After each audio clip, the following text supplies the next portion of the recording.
Welcome back to all of you in my YouTube channel evolution point. आज के इस video session में हम लोग बात करने वाले हैं detail study application of biotechnology. तो हमने बोला एप्लीकेशन की हम लोग बात करेंगे applications of biotech. So main topic यही है हमारा, इसकी डिटेल स्टडी करेंगे। जैसा कि मैंने आपको प्रीवियस वीडियो लेक्चर में बताया था कि नेक्स्ट वीडियो सेशन जो हमारा होगा वो होगा एप्लीकेशन के ऊपर, जो पूरा एप्लीकेशन के ऊपर बेस्ड होगा कि हम लोग बायोटेक्नोलॉजी का इस्तेमाल कहाँ कहाँ किस फील्ड में करते हैं। जो फर्स्ट हमारा है, जो फर्स्ट फील्ड है वो है इन एग्रीकल्चर।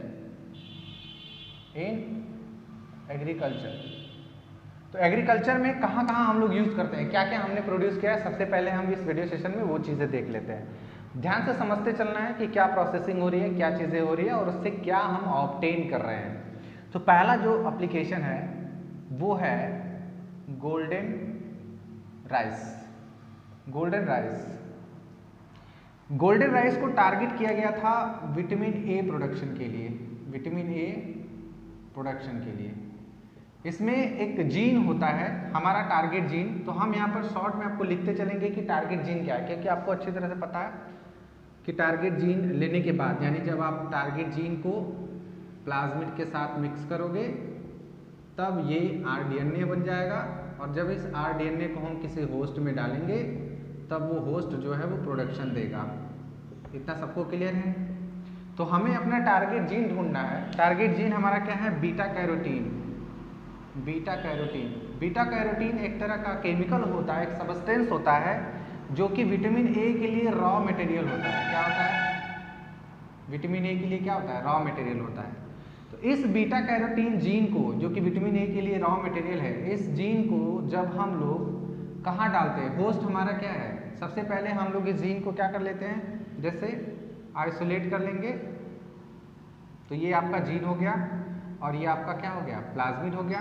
फिर हमने दोनों को क्या कर दिया, जोड़ दिया। आपको प्रिंसिपल्स अच्छी तरह से पता है। जोड़ने के बाद तो ये आपका बीटा कैरोटीन जीन हो गया और ये आपका सेगमेंट जो है वो क्या हो गया, प्लाज्मिड। तो अब ये क्या बन गया, आरडीएनए। इस आरडीएनए को हम लोग कहाँ इंट्रोड्यूस करा रहे हैं, इन राइस प्लांट। कहाँ इंट्रोड्यूस करा है? Rice plant. यानी होस्ट क्या है, एक राइस प्लांट है। जैसे ही हम इस प्लाज्मिड को राइस प्लांट के अंदर इंट्रोड्यूस कराएंगे, ये प्लाज्मिड यानी ये बीटा कैरोटीन जीन जो उसका है वो राइस प्लांट के एक्चुअल डीएनए से क्या हो जाएगा, जुड़ जाएगा। जैसे ये जुड़ेगा फिर डीएनए क्या होता है, डुप्लीकेशन होता है। आपको अच्छी तरह से पता है डीएनए, जैसे ये डीएनए जुड़ जाएगा, क्रोमोसोम बन जाएगा, तो यहाँ पर होगा ट्रांसक्रिप्शन, फिर क्या होगा, ट्रांसलेशन। और आपको मालूम है कि ट्रांसक्रिप्शन और ट्रांसलेशन के बाद क्या बनता है, प्रोटीन बनता है। और ये बीटा कैरोटीन जो जीन है वो ट्रांसक्रिप्शन में एमआरएनए बनाएगा, एमआरएनए, और फिर एमआरएनए से ट्रांसलेशन के बाद क्या बन जाएगा, प्रोटीन बन जाएगा। इस तरह से आप देख रहे हैं कि एक बीटा कैरोटीन जीन जो कि हमने राइस प्लांट के अंदर इंट्रोड्यूस कराया, उसको लेकर के जब हम प्लांट के अंदर डाल देते हैं, प्लांट जब ग्रो करता है तो वो क्या करता है, सेम उसी प्रोडक्ट का फॉर्मेशन करता है जो कि विटामिन ए के लिए रॉ मटेरियल है। और इस तरह से आपके नॉर्मल राइस के अंदर क्या बन जाते हैं, नॉर्मल राइस के अंदर विटामिन ए सिंथेसिस होने लगता है। इसको हम लोग गोल्डन राइस क्यों कहते हैं, क्योंकि गोल्डन कलर का नहीं होता, ये लाइटली येलो कलर का हो जाता है विटामिन, क्योंकि बीटा कैरोटीन जो जीन होता है उसका कलर ही येलो होता है। दैट्स वाई ये किस कलर का हो जाता है, येलो कलर का हो जाता है। इसलिए हम लोग इसको क्या कहते हैं, गोल्डन राइस कहते हैं। जो सेकेंड हमारा एप्लीकेशन है, ये फर्स्ट एप्लीकेशन, सेकेंड एप्लीकेशन की हम लोग बात करते हैं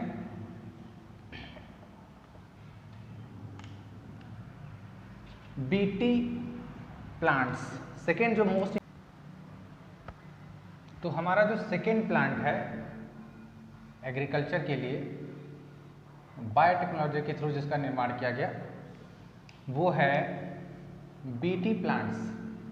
बीटी प्लांट्स, बीटी प्लांट्स क्या होते हैं, बीटी कहाँ से है, बीटी स्टेट और स्पीसीज, ये होता है बैक्टीरियम थ्रूएनजेनेसिस।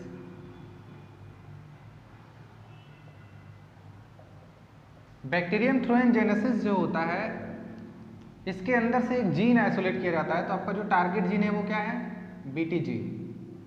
क्या है, बीटी जीन। बीटी जीन जो होता है ये यहाँ का टारगेट जीन हो गया। जब इस बीटी जीन को किसी प्लांट के अंदर इंट्रोड्यूस कराया जाएगा, मीन्स जब बीटी जीन के साथ हम लोग rDNA बना करके किसी प्लांट के अंदर इसको क्या करा देंगे, इंट्रोड्यूस करा देंगे, तब वो प्लांट जो होता है वो पेस्ट रेजिस्टेंट हो जाता है। क्या हो जाता है? पेस्ट, या फिर आप इसको कह सकते हो इंसेक्ट रेजिस्टेंट हो जाता है। अब ये हुआ कैसे? जैसे ही हम इस बीटी जीन को इस प्लांट के अंदर डालते हैं, ये प्लांट जो है वो क्या करेगा भाई, ये rDNA यानी बीटी जीन प्लांट के एक्चुअल DNA, याद रखिए कि कोई भी टारगेट DNA उस होस्ट के एक्चुअल DNA के साथ जुड़ता है। ध्यान से समझिए बात को, कोई भी टारगेट DNA यानी जो आपका rDNA है जिसमें कि टारगेट DNA है, जब ये rDNA होस्ट के एक्चुअल DNA के साथ जुड़ता है, तब ये DNA जुड़ने के बाद जो DNA बनाएगा वो ट्रांसक्रिप्शन करेगा यानी mRNA बनाएगा, mRNA से फिर वो ट्रांसलेशन करेगा और प्रोटीन बनाएगा। अगर आपने ट्रांसक्रिप्शन और ट्रांसलेशन का वीडियो लेक्चर नहीं देखा है तो प्लीज़ देख लो उसको, और यदि आप हमारे चैनल पर नए हो तो इसे सब्सक्राइब कर लें ताकि हमारे द्वारा बनाई जाने वाली सभी के सभी वीडियोस आप तक पहुंचती रहे। इस बात को ध्यान से समझ लीजिए कि यहाँ पर होता है जब DNA, ये rDNA एक्चुअल DNA के साथ जब जुड़ता है जो कि मेन DNA आपका है, तब ये ट्रांसक्रिप्शन करेगा और फिर क्या करेगा, ट्रांसलेशन करेगा। मैं बार बार कह रहा हूँ, इस प्रोसेस को हम लोग बार बार देखेंगे, हमारा टारगेट कुछ और है, इसलिए हम लोग इसको एक बार इसमें समझ लेंगे। ट्रांसलेशन करने के बाद प्रोटीन बनाएगा और यही प्रोटीन हमारा प्रोडक्ट है, यही प्रोटीन हमारा क्या है, प्रोडक्ट है जो हमें आइसोलेट करना है। अब हम लोग आते हैं यहाँ पर, जैसे ही ये हम लोग बीटी जीन आइसोलेट करके उस प्लांट के अंदर डालते हैं, प्लांट इंसेक्ट रेजिस्टेंट हो जाता है। क्यों हो जाता है? क्योंकि प्लांट क्या करेगा, ट्रांसक्रिप्शन करेगा, उसके बाद क्या करेगा, ट्रांसलेशन करेगा, ट्रांसक्रिप्शन करेगा और क्योंकि ग्रो करेगा, जब वो ग्रोथ करेगा, सेल डिवीजन करेगा, प्रोडक्शन करेगा, तब तो ट्रांसक्रिप्शन ट्रांसलेशन, ट्रांसक्रिप्शन किया तो mRNA और ट्रांसलेशन किया तो क्या बना, प्रोटीन बन गया। तो ये जो प्रोटीन बना है जो ट्रांसलेशन के बाद बनता है, जैसे जो इंसेक्ट होता है, जैसे ये प्रोटीन प्लांट के अंदर है, अब कोई इंसेक्ट आया, उस इंसेक्ट ने इस प्लांट के लीफ को, किसको, लीव्स को खाया, ठीक है। जैसे ही ये इंसेक्ट इस प्लांट के लीफ को खाएगा, इंसेक्ट के अंदर कुछ लिक्विड होता है, आपने देखा होगा कीड़ों के अंदर कुछ लिक्विड भरा होता है, ग्रीन कलर का होता है, उनके अंदर जो लिक्विड होता है उसकी pH वैल्यू जो होती है वो लो होती है, थोड़ी pH वैल्यू क्या होती है, लो होती है। और जैसे ये इंसेक्ट इस लीव्स को खाएगा जिसमें कि बीटी जीन से वो प्रोटीन बना है, सिंथेसाइज किया गया है, इस इंसेक्ट के अंदर क्या होगा, पॉइजन बन जाएगा और ये इंसेक्ट जो है उसकी क्या हो जाती है, डेथ हो जाती है।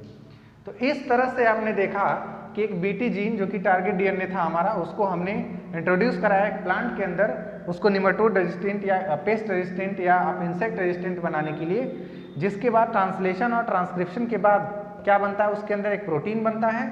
और जब कोई इंसेक्ट उसकी पत्तियों को या उस पौधे के किसी भी हिस्से को खाएगा, उसमें लो pH वैल्यू होने की वजह से वो जो है वो क्या हो जाएगा, पॉइजन में बदल जाता है, और उस पॉइजन की वजह से इंसेक्ट की क्या हो जाती है, डेथ हो जाती है। तो इस तरह से हम बनाते हैं ऐसे पौधों को जिनको खाकर कीड़े खुद मर जाएं, आपको अलग से कोई भी मेडिसिन देने की जरूरत नहीं है। And this is the BT plant. और इस बीटी प्लांट के बहुत सारे रोल होते हैं। इस बीटी प्लांट से बीटी कॉटन, जो आपकी बहुत ज़्यादा पूछा जाता है, बीटी कॉटन और बीटी ब्रिंजल, ये दो पौधों का निर्माण किया गया है। इसके अलावा बहुत सारे ऐसे प्लांट्स हैं जिनका निर्माण इसके थ्रू किया गया है। अब हम लोग बात करते हैं नेक्स्ट एप्लीकेशन की, एग्रीकल्चरल फील्ड में ही नेक्स्ट एप्लीकेशन। हमारा जो नेक्स्ट एप्लीकेशन है वो है Flavr Savr tomatoes. Flavr Savr tomatoes बहुत इंपॉर्टेंट है ये एप्लीकेशन। ऐसे टोमेटोज का फॉर्मेशन जो कि ये थर्ड एप्लीकेशन है। फर्स्ट आपका क्या था, फर्स्ट हमने देखा एक आपका गोल्डन राइस, सेकेंड आपने देखा गोल्डन राइस के बाद बीटी प्लांट्स, और ये आपका थर्ड एप्लीकेशन है। So this is the first one and this is the second, और ये आपका थर्ड एप्लीकेशन है। फ्लेवर सेवर टोमेटो क्या होता है, ऐसे जैसे मार्केट में जब भी आप जाते हो फ्रूट लेने या टोमेटो अक्सर आप खरीदते हो तो आप देखते हो कि उसकी स्किन अगर लूज है तो वो जल्दी सड़ जाता है, जल्दी खराब हो जाता है। इसलिए हम लोग क्या करते हैं कि हम लोग ऐसे टोमेटोज को चूज करते हैं जिसकी स्किन टाइट हो। तो एक साइंटिस्ट थे जिनका नाम था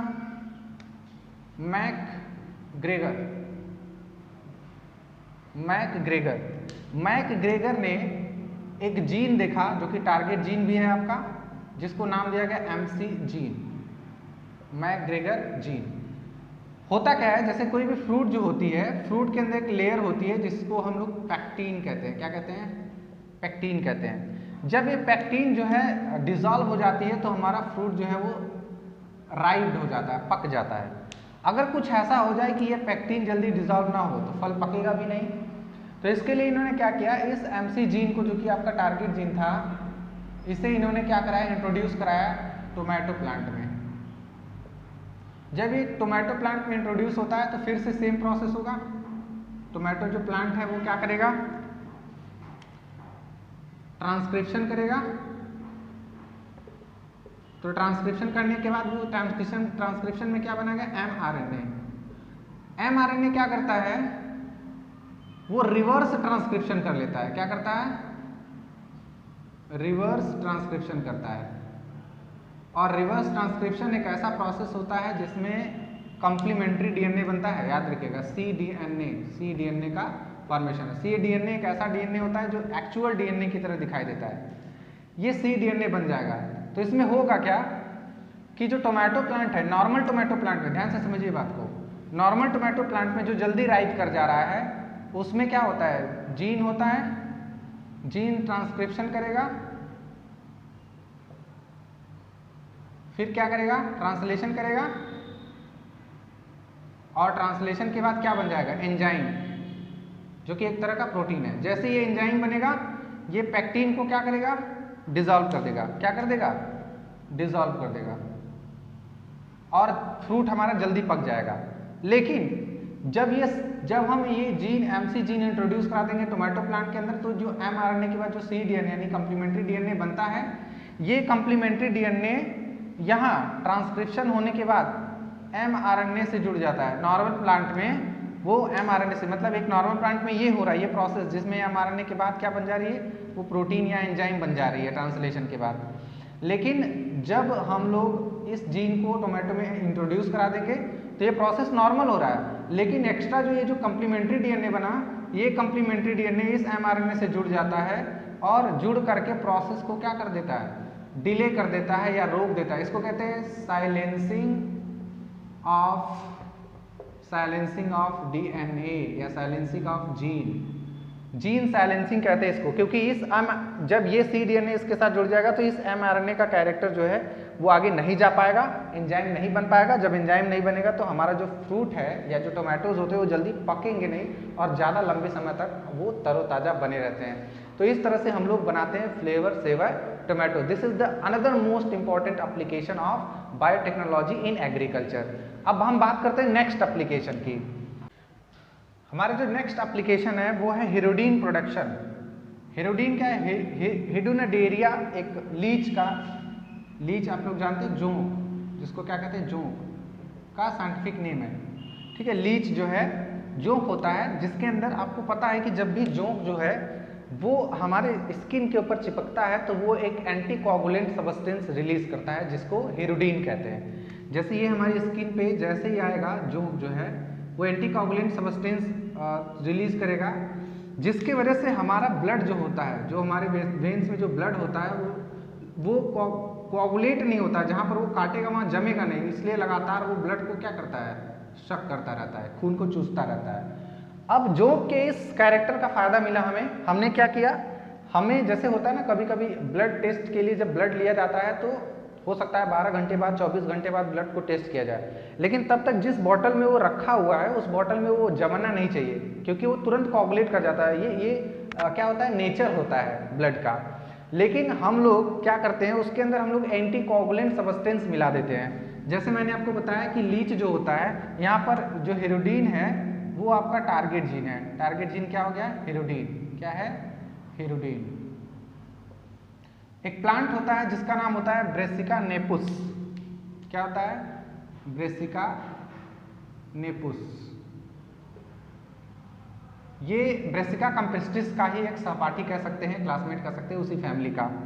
जब हम इस टारगेट जीन को ब्रेसिका नेपुस के साथ यानी ब्रेसिका नेपुस प्लांट में डाल देते हैं तो इस प्लांट के अंदर ये टारगेट जीन यानी जब उसके एक्चुअल डीएनए के साथ जुड़ जाएगा वो, तब ये प्लांट क्या करेगा? प्लांट क्या करेगा? ट्रांसक्रिप्शन करेगा यानी एमआरएनए बनाएगा, और एमआरएनए के बाद फिर वो क्या करेगा? ट्रांसलेशन, और ट्रांसलेशन में वो क्या बनाएगा? प्रोटीन बनाएगा। तो जैसे ही ये ट्रांसक्रिप्शन और ट्रांसलेशन करता है यानी जब ये टारगेट जीन इस प्लांट के अंदर इंट्रोड्यूस कराया जाता है तब वो ट्रांसलेशन और ट्रांसलेशन के बाद जो प्रोटीन बनाता है, यानी कि प्रोटीन कहाँ बनेगा? जैसे उस प्लांट के अंदर सीड्स होते हैं। क्या होते हैं? सीड्स होते हैं। उसी सीड में ये प्रोटीन मौजूद होता है जो कि क्या है? एंटीकोगुलेंट है। मैं फिर से बता रहा हूँ, जो कि क्या है? एंटीकोगुलेंट है। एंटीकोगुलेंट क्या होते हैं? ऐसे सब्सटेंसेस जो ब्लड को जमने नहीं देते। जैसे ये सीड के अंदर प्रोटीन बन जाएगा, इस सीड को जब हम लोग इसका ऑयलिंग करेंगे, इसका ऑयल निकालेंगे, तो उस ऑयल के अंदर ये हीरोडीन मौजूद होता है जो कि क्या होता है? एंटीकोगुलेंट है। और इस हीरोडीन को आइसोलेट करके हम लोग क्या करते हैं? जब ब्लड के साथ मिक्स कर देंगे तो हम जितनी देर तक चाहे ब्लड को बिना कोआगुलेट किए रख सकते हैं, मतलब खून जमेगा नहीं और अब उसको सेफली क्या कर सकते हैं? रख सकते हैं। So these are the some important applications of biotechnology in agriculture. Next video term में हम लोग बात करेंगे बायोटेक्नोलॉजी के एप्लीकेशन की इन इंडस्ट्रीज की। इंडस्ट्री में हम लोग बायोटेक्नोलॉजी को कैसे अप्लीकेबल करते हैं, क्या क्या चीज़ें प्रोड्यूस कराते हैं। अगर वीडियो आपको पसंद आई हो तो प्लीज़ चैनल को सब्सक्राइब कर दें, वीडियो को लाइक करें और एक प्यारा सा कमेंट जरूर करें। Thank you for the watching.